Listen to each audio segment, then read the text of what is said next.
This is the BrewVerie Report. Daily news, once monthly. Here are your anchors, Paige, JT, and Mike.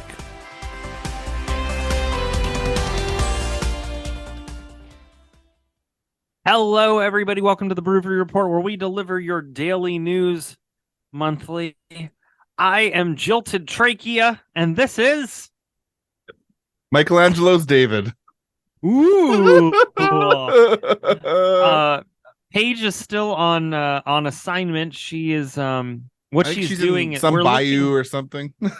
Yeah, well, we're looking to update some of our stings for our stuff, and so we sent her to her backyard to record a lot of the animals that she has, and so and for some of them, she didn't even have to leave her room. So that's true. Yeah. You got to work with what you got, everybody. So. That being said, I think, I love doing these. It's just been case after case after case, and they just get so dark. And so I love doing these nice palate cleansers for everyone. But I think we're going to start off with, I'm just going to let you hit the sting.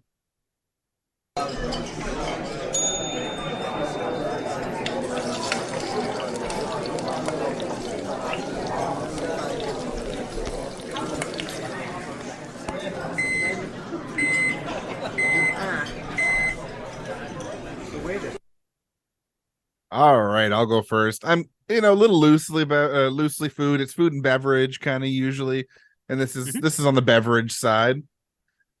So I'm sure a lot of people have been hearing about the forest fires in North America, but there's a fairly big one on Vancouver Island in British Columbia, and this story comes out of that. I experienced it down here. Well, that was you probably getting more like Halifax and Quebec and Ontario and stuff this time. The one on the other side. It definitely wafted down this way. Yeah. So Vancouver Island Brewery delivers malt by plane to fellow brewery cut off by highway closure. Yes. Right? Was this like Operation Dumbo Drop, but like Operation Hop Drop? Basically, right? Yeah. Twin City Brewing Company in Port Alberni has been watching its malt supply shrink day by day, with the community cut off by the ongoing closure of Highway 4 on Vancouver Island. So, like the entire highway is closed, which is the only access to this area of the island because of a large forest fire. Right. The quote, "Everyone has to adapt," said owner Aaron Cullion, whose brewery regularly has malt shipped on a pallet through a carrier from the mainland, so Metro Vancouver. Quote, "But right now our supplier has a bit of a backlog because they chose not to use the detour," Colin said. "So we have an order of grain that's hung up in limbo somewhere, and we're not expecting that anytime soon." Yet another example of the far-reaching impacts of the wildfire prompted highway closure on the island, one of which members of the community are rallying to help one another.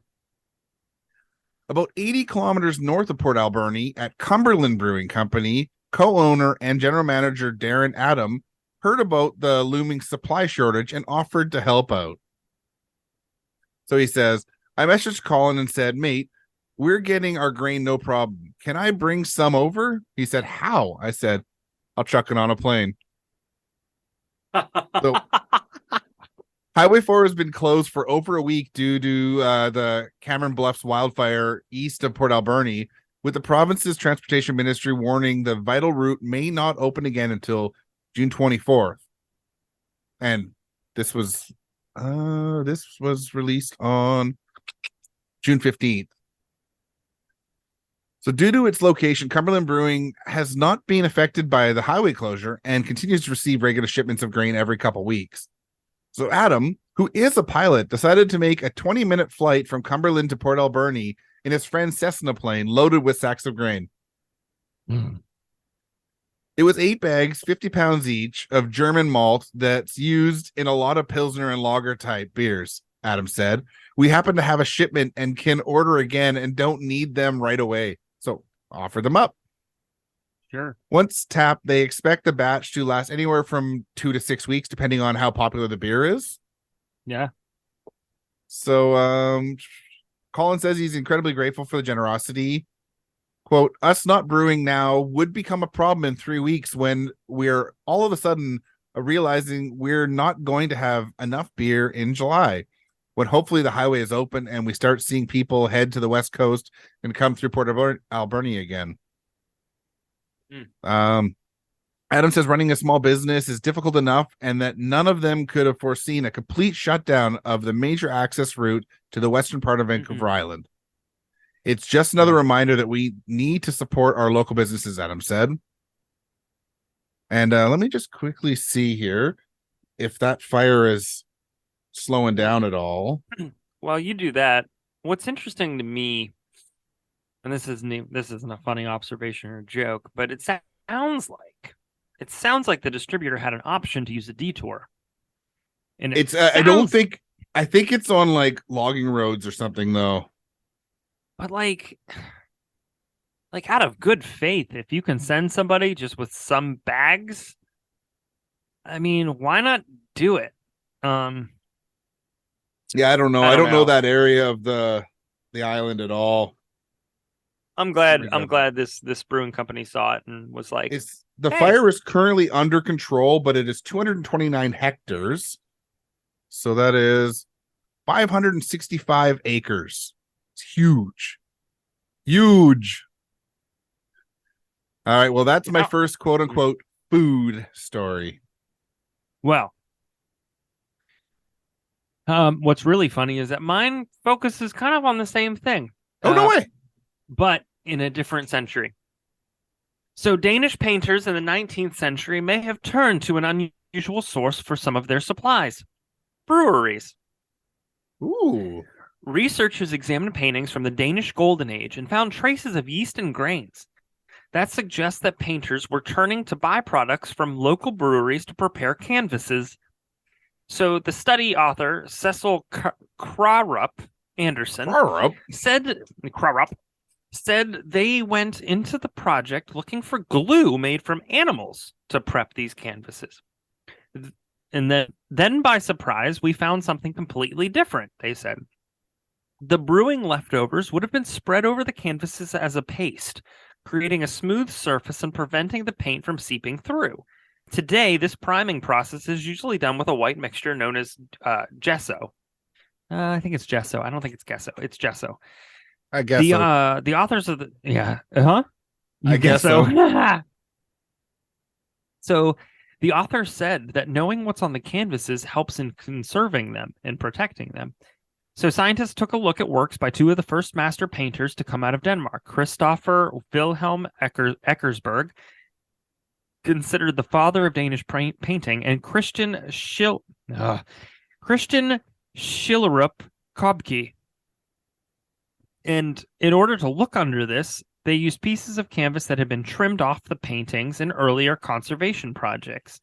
They analyzed the strips, picked out what kinds of proteins were in them, and the results showed that 7 of the 10 paintings contained mixes of yeast, wheat, rye, and barley proteins, some of the key ingredients for a good Danish ale. Yeah. And beer itself at that point was a precious commodity, and it was even used to pay salaries. So artists probably weren't pouring actual drinks onto their work. Instead, they were using the leftover mash to do this. Artists also used bits of sails for their canvases and boiled leather scraps for their glue. Also suggests that beer products may have been used in other arts. Anyways, I mean, this is fascinating to me. Mm-hmm. I mean, I know crazy. It's not funny per se, but I mean, who would have known that you could use something like the leftover mash to actually kind of prep a canvas? Yeah, I wouldn't have thought that either. Like, I know you can feed it to animals and stuff. Yeah, but this is so. It was really interesting when I saw it, and I was like, "Well, this fits. This works for us. Yeah. Why not?" So yeah, that's beer being used, or at least mash being used to prep canvases for Danish painters in the 19th century. That's really interesting. Well, here's one that'll piss you off. Oh boy, here we go. A restaurant must pay workers $140,000 after allegedly hiring a fake priest to extract confessions of workers' sins. Oh. Oh. Well, right? Did they get Father Guido, the guy from SNL? I don't know. I don't know what you gotta say. This comes from CNN, but a restaurant in California has been ordered to pay $140,000 in back wages and damages to employees after it hired a priest to extract workers' confessions in what federal investigators are calling the most shameless act of corruption employer has taken against its staff. I don't know if it's the most shameless. See Elon Musk, but yeah, but pretty fucking shameless. That's pretty fucked up. So the U.S. Department of Labor said an employee testified that the owner, Che Garibaldi, who operates 2 locations of Taqueria Garibaldi in Northern California, hired a fake priest to hear confessions using work hours and get the sins out, including asking them if they had been late for work, stolen money from the restaurant, or had bad intentions towards their employer. I was going to ask if kind of this restaurant or group of restaurants was I guess Mexican food, Latin American food. It must be, yeah. I'm guessing. I was thinking that, if they called a priest and they obviously have a high, Christian or Catholic it must be population, Catholic, I guess, yeah. And typically Latin America, Spanish Americans, Mexican American, I mean, they are very Catholic. Canadians. I think it's the largest Catholic, Christian faith here, yeah. So that's fucked up.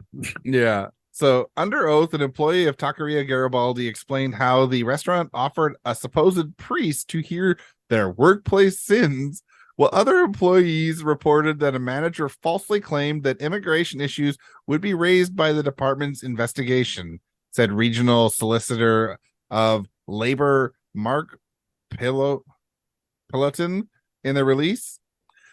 So, like, if your workplace ever asks you to tell your sins to a priest, fucking run. Do not say anything. Nothing. Like, so much for separation of church and taqueria. Yeah, right? Actually, I don't think there's a lot of church and taqueria separation. I don't know. After a taqueria, I'm usually like, oh, God. So the Catholic Diocese of Sacramento confirmed that they found no evidence of any connection between the fake priest and their diocese. Quote, well, we don't know who the person in question was. We are completely confident he was not a priest of the Diocese of Sacramento. I don't know, because they move priests around like it's their job, but they might have lost one. Yeah. So Garibaldi and 3 other restaurant owners and operators were ordered to pay $140,000 in back wages and damages to 35 employees. The restaurant will also have to pay $5,000 in civil penalties. So yeah, like, that's, oh my God, we need to all be union workers. Honestly, that's like, right? That's like the equivalent of like a girlfriend looking through a boyfriend's phone because she doesn't trust him, but she has no reason not to trust him. It's like, you have no reason not to trust your employees. So trust your employees until they prove otherwise. Or it's like the spouse that's looking at your phone because they don't trust you while they're cheating on you. Right? Because these guys definitely have bad intentions.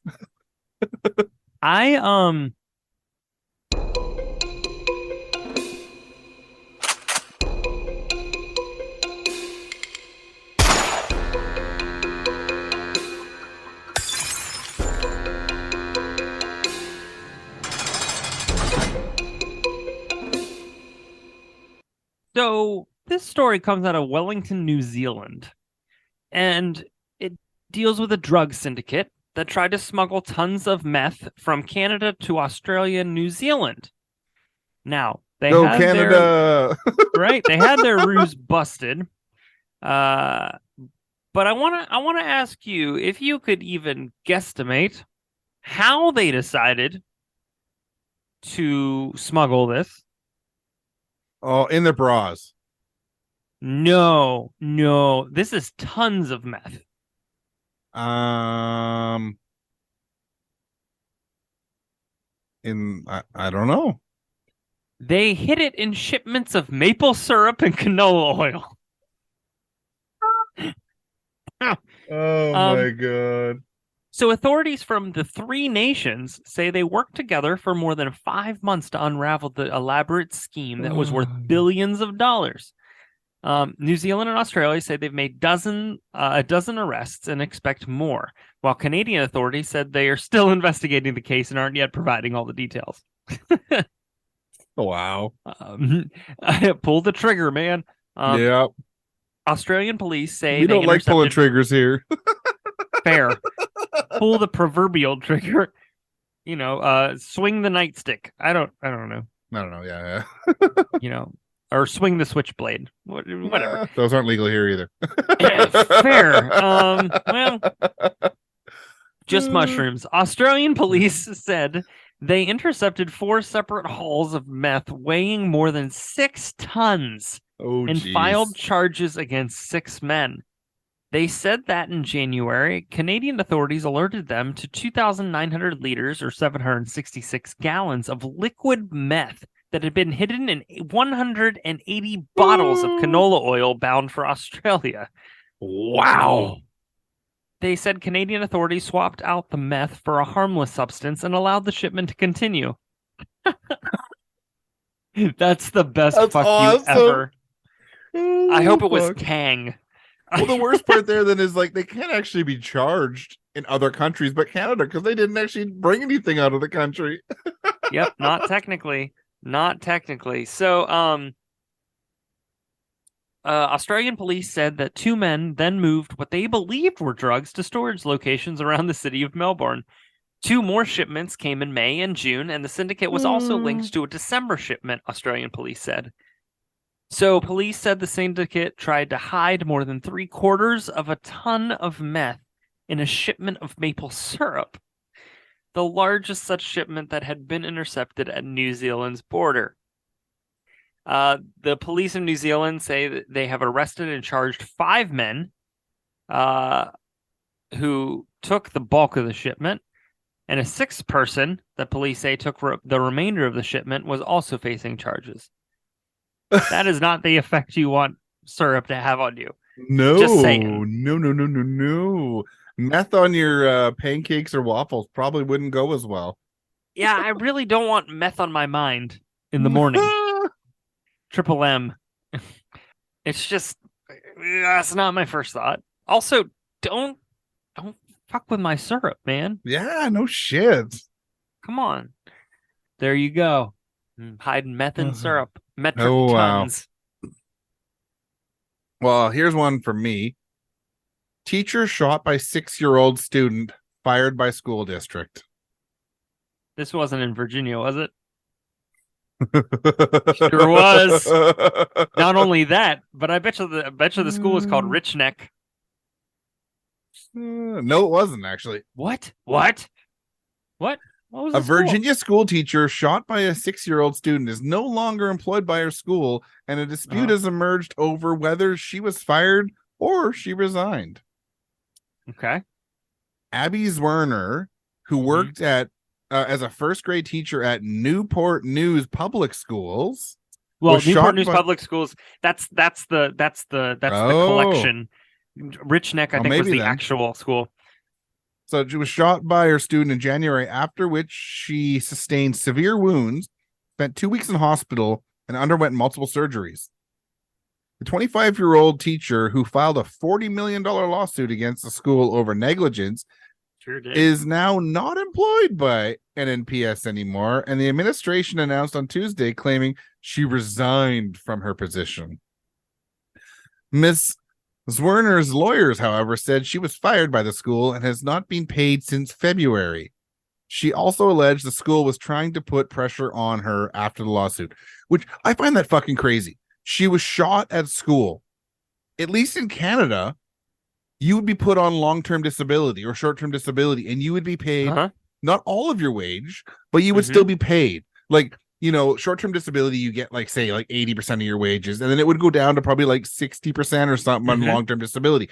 But you would still get paid, and you would be paid until you were back at work, no matter what. For one, I think the lawsuit was justified. Yeah, is justified because there were a lot of warning signs from this kid that the school utterly ignored and did nothing about it. And they knew about it too, to the point in which I can't remember, but there was some notice about a gun in a backpack, but they didn't see it. And that was the same day that he shot her. I'm torn on the, well, here's the thing.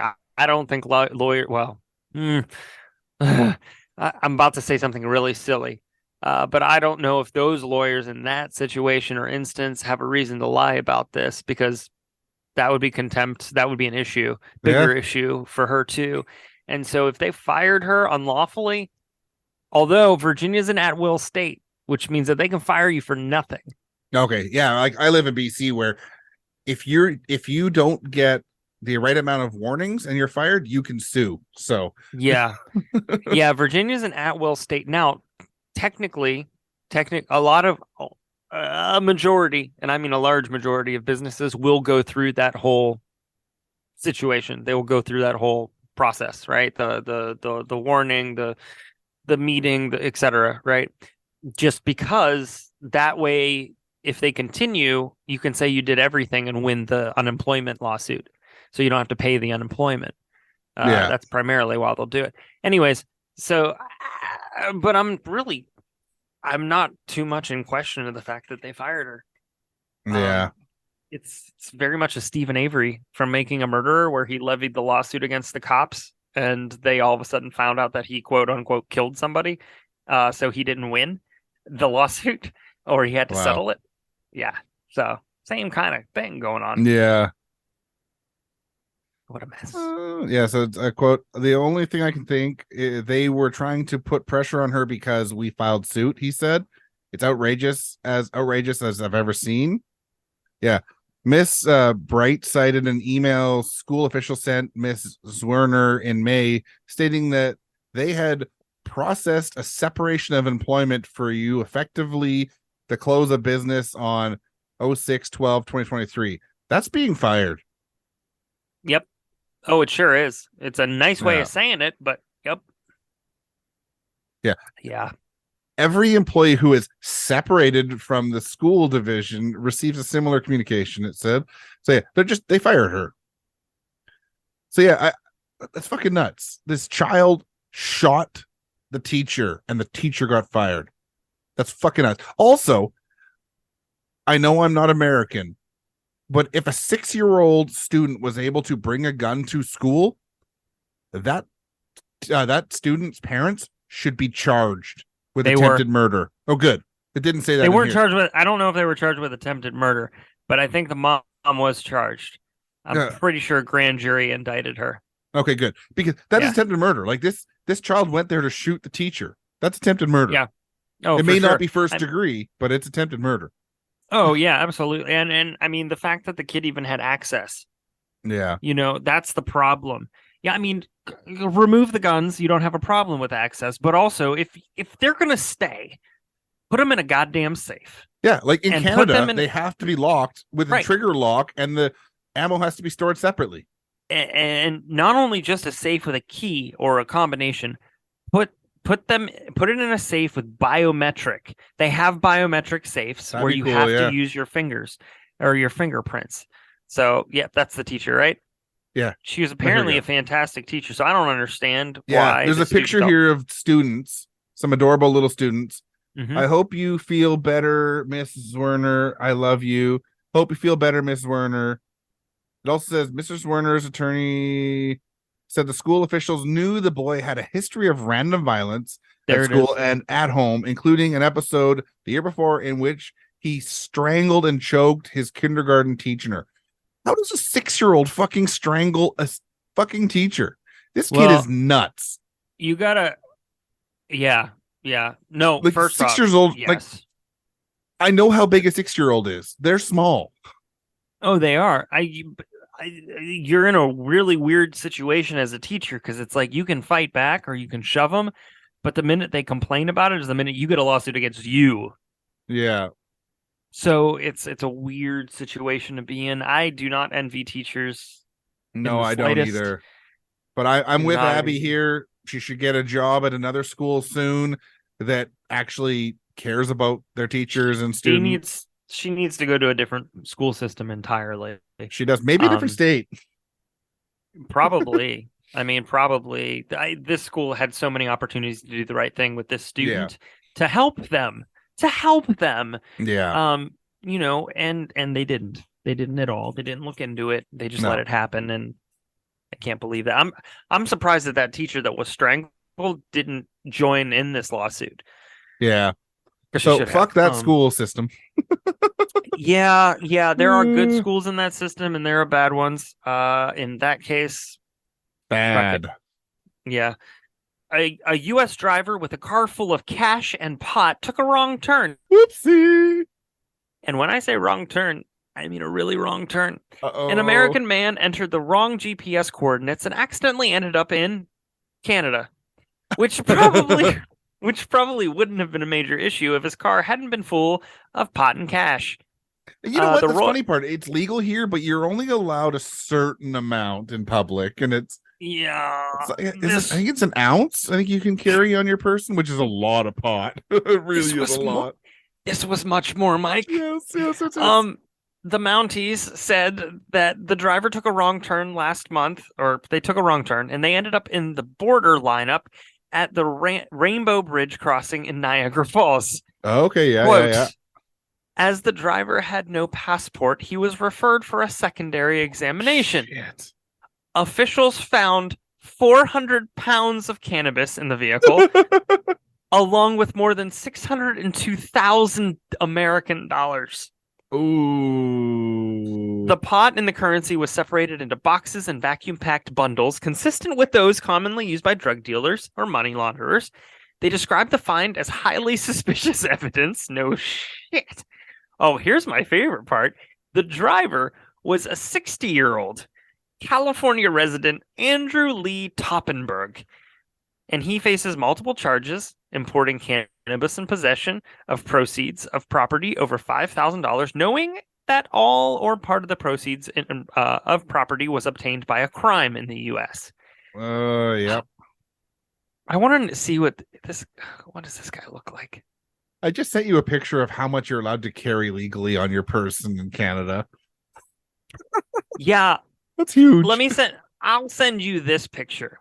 Here you go. This is what was found.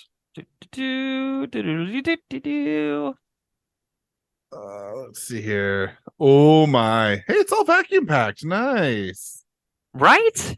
I mean, if you got to do it right, I suppose. Yeah, right? well, I mean, you vacuum pack it because then at least the aroma doesn't escape, right? Right? You kind of escape the dogs. But also the border does have X-ray technology and right. Yeah. No, it's very true. It's just wild. Yeah. At the fact that he thought that he could do that. And it just all it was one bad GPS, right? Yeah. Also, how the hell do you end up on a bridge crossing the border? Can you imagine him being in line for that long, just being like, fuck, I gotta get out of this. Fuck, I gotta get out of this. Fuck, I gotta get out of this. Get your car and run. Just go. My car was stolen. Just freaking GTA it in reverse and get the hell out. Yep. Jeez. But yeah, there you go. Cray. It's I call that case take a left. Another left. Well, I've got another one here. Mother is jailed after being caught cycling with kids in a milk crate. And I'll before I read it, I'll just send you the link here. Terrifying. Because you're a parent, you're gonna hate this. Oh no. An Indianapolis woman who was caught cycling her twin babies across the city in a crate strapped to the bicycle has been jailed for a year for neglect. Okay, listen. A lot of people when you say baby, they're gonna be like, oh, okay, 1, 2, whatever. No, Like, no, no, no, no. no, no, no. These kids look like she got them out of the hospital and dropped them in a milk crate. Yes. This is ridiculous. Oh So my Blossom God. Kirby, 36, was arrested last July after a string of witnesses called the police to report the shocking situation. Authorities say that one man believed Kirby had toys in the crate until he saw one of the babies move an arm. The man and his co-workers at Just Pizza approached Kirby and found the two unrestrained 2-month-old babies were lying in the crate. The witnesses called medics and told officers that Kirby struggled to stay awake as they waited for police officers to arrive. I'll send you a picture of her as well. You're not going to be that surprised. Probably not. Nope. Nope. Nope. Not Court documents surprised. state that Kirby told officers that she transported the babies in the crate as she did not own a car and that she did not see what was wrong with it. Police, you're riding the bike is great, but you're going to need something a little more stable than that for your practically newborn babies. Get a stroller. Yeah. Or one of those, they're probably not cheap, but those things you attach to your bike that the kids go in the back. They're not terribly I mean, they're not bad. Yeah. But yeah, I mean, they're more than a milk crate that's bungee corded to your bike. So police say that the crate was attached to the front of the bike with a bungee cord and that the babies were wearing only diapers, despite temperatures being in the mid 80s. Medics told investigators that the infant girl had sunburns, abrasions on her left hand, and minor scratches to her body. The infant boy also had sunburns and minor scratches, a wound to the groin, and an extreme rash. Holy shit. Both babies were taken to Riley Hospital for Children in the city for treatment. Kirby was found guilty on 22nd of May on both child neglect counts by Marion County jury. She was sentenced to 2 years in prison with 1 year suspended for both counts, meaning she will spend 1 year behind bars and 1 year on probation. Police said at the time of the arrest that the Department of Child Services had been notified of the case, but the agency says that confidentiality laws prevent them from commenting on the babies. So the babies have probably been taken away for good. I mean, the upside is that before anything else happened that's worse, they were able to be, taken. I mean, I never want to applaud the whole taking kids away from their mother thing, but in this case, I will applaud. Oh my God. I've got one that I should read here, and I just found it on this article. This is dark. Boy. I'll have one more after you that'll lighten it up. Husband drugged wife nightly so 51 men could rape her without her knowledge. Holy fuck. Fuck yeah, right? Whew. A French husband drugged his unsuspecting wife nightly in their house in Provence and invited at least 51 men to rape her over a couple of decades. Holy shit. The suspect, known only as Dominique P., allegedly contacted the other men on an internet forum called A Sun Insu without her knowing, in which members discuss performing sexual acts on their unwitting and thus non-consensual partners, often drugged. The forum was on a French web chat site whose exchanges are erased after a few hours and has been linked to criminal investigations into pedophile, racist, or anti-Semitic content and the sale of illicit substances. So Dominique P., a pensioner married to his wife for more than 50 years and with whom he has 3 adult children, allegedly mixing the anti-anxiety drug Temesta or lorazepam into her evening meal before his guests arrived at their home in Manza near some other fucking place. Fucking French names. The 51 men who have been charged with rape and remanded into custody were of all ages from 26 to 73. and walks of life: fireman, lorry driver, municipal counselor, IT worker in a bank, prison guard, nurse, and journalist. And it says sexual acts filmed.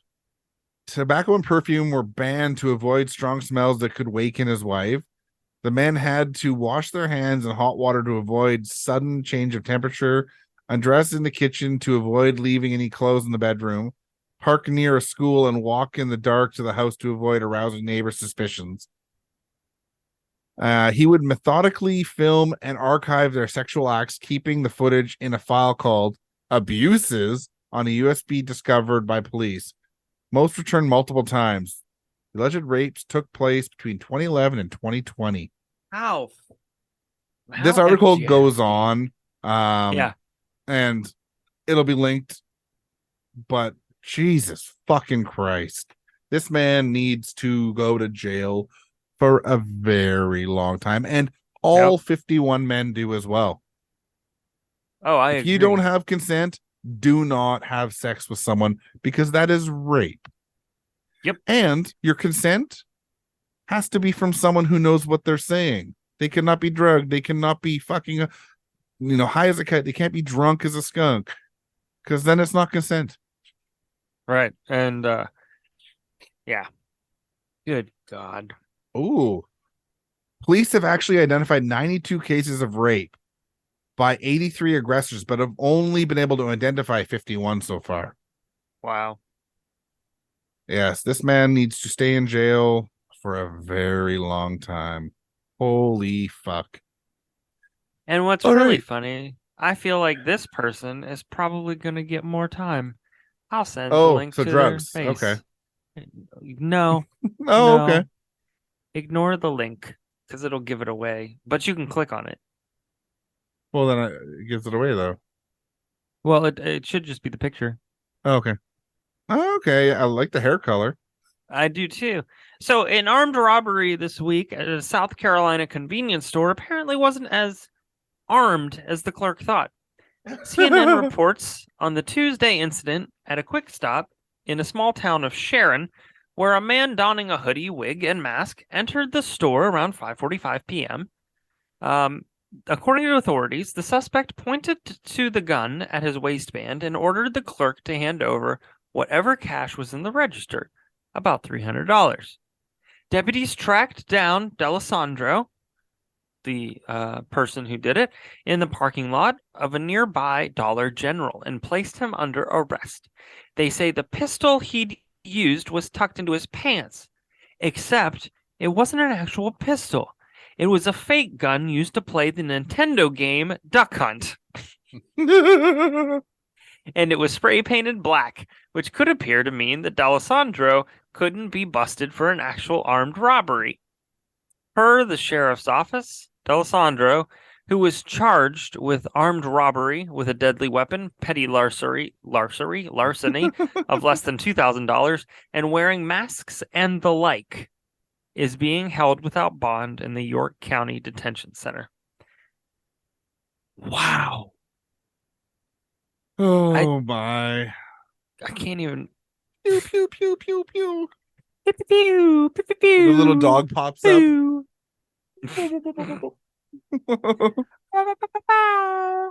Oh, my God. Yep. That happened. Yes, it did. For sure. I'm afraid being famous isn't the same as being a true hero. That's a wrap, ladies and gentlemen. Please clear the set. That's a wrap. This might be one of the only times I'm ever going to praise a country musician. So listen up.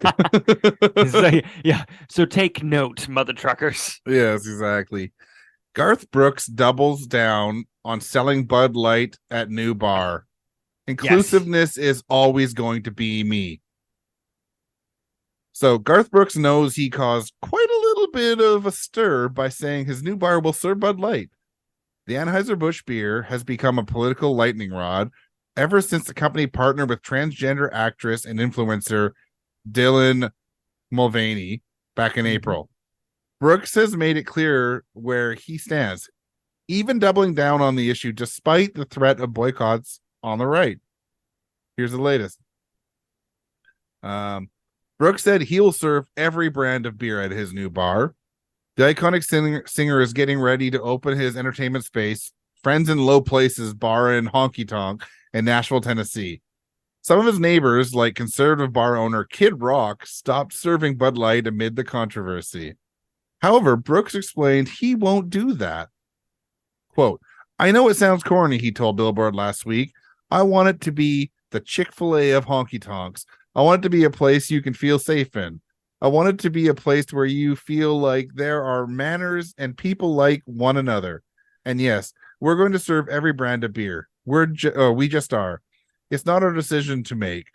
Our thing is this. If you are let into the house, love one another. If you are an asshole, there are plenty of other places on Lower Broadway. So, of course, there's a bunch of fucking loser conservatives that are like up in arms for this, and they're fucking wrong. Well, of course. And I mean, like, you know what? Bud Light is an atrocious beer. It's not drinkable, but I would drink a Bud Light at his bar. Oh, yes. No, absolutely. Here's what kills me about this whole thing. They boycotted Bud Light, right? Yeah. And they boycotted Bud Light by doing a series of things, shooting at them, running them over with their big ass trucks, etc. They're pissed off probably for the fact that they are attracted to a trans woman. Because you watch the commercial with Dylan, very attractive. I'm looking at another article, beautiful photo of Dylan. Like everyone, some of their photos aren't as good as others, but most of my photos don't look all that great. What kills me is that the boycott involved shooting at cans, running cans over with their trucks. But what they don't seem to understand is that they've already bought it and they've given Bud Light the money. What? Yeah. Stop. Like, just shut up about it. Well, here, I'll send you this. Like, they're just mad that they found Dylan hot. Mm-hmm. That's all it is. That's all it is. All right. That is my celebrity case.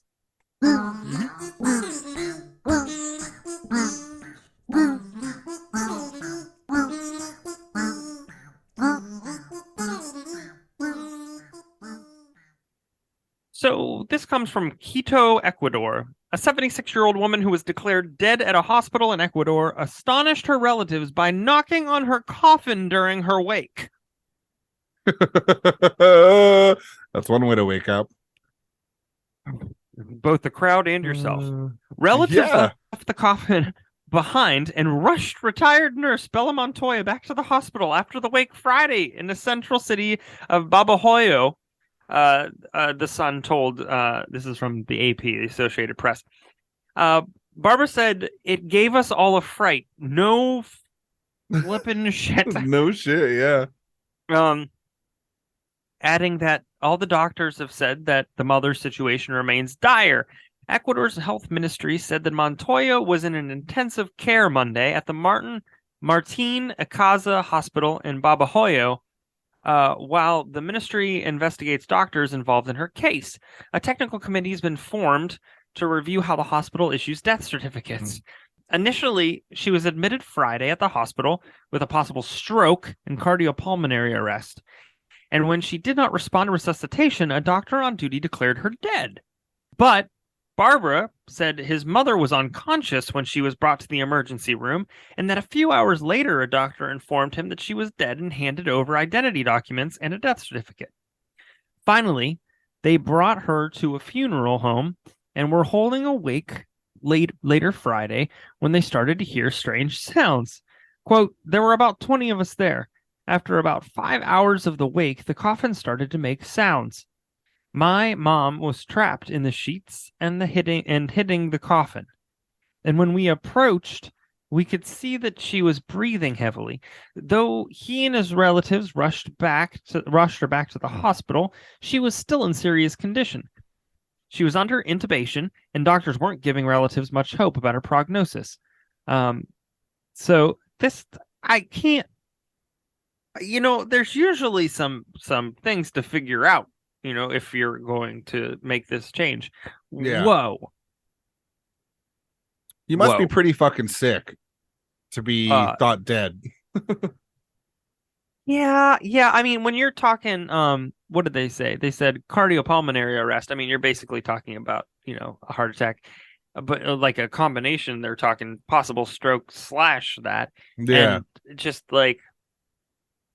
just because though that they don't respond to, you just have to be careful with this stuff. Like, it's wild to me that she was like declared dead. It's like a doctor didn't have anything better to do. Yeah. And they were just like, I'm here for this. But then they would have gone to the Undertaker, and they would have done all the makeup and dressed her for and then to wake up. Fuck. Yikes.